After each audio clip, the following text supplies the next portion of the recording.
Network जियो पाकिस्तान के लिए। अस्सलाम वालेकुम नाज़रीन, जीपीएन न्यूज के साथ मैं हूं राजा वकास रियाज। नजर डालेंगे आज की हेडलाइंस पर। जेलम वज़ीर आला की मां ने खुसूसी न्यूज़ कॉन्फ्रेंस करते हुए पर्ची शहजादे ने आसिफ जरदारी के कहने पर कलाबाजी खाई, लांग माई गैर मायना मुद्दत के लिए मुलतवी होकर मजीद लांग हो गया। बिलावल ने तस्लीम किया कि 10 साल से भी हुकूमत का कुछ बिगाड़ ना सके और फजल रहमान की सियासत सिर्फ इक़्तिदार के गिर्द घूमती है। तारीख पे तारीख देना PDM की नाकामी का मुँह बोलता सबूत है। मजीद जानते हैं अपने नुमाइंदे जेलम साजिद मेमुन से।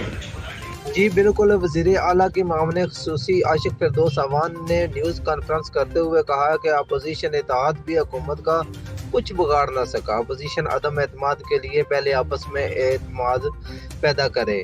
पर्ची शहजादे ने आसिफ जरदारी के कहने पर कलाबाजी खाई, लॉन्ग मार्च गैर मुआयना मुद्दत के लिए मुतलबी कारगर मजीद लॉन्ग हो गया। जी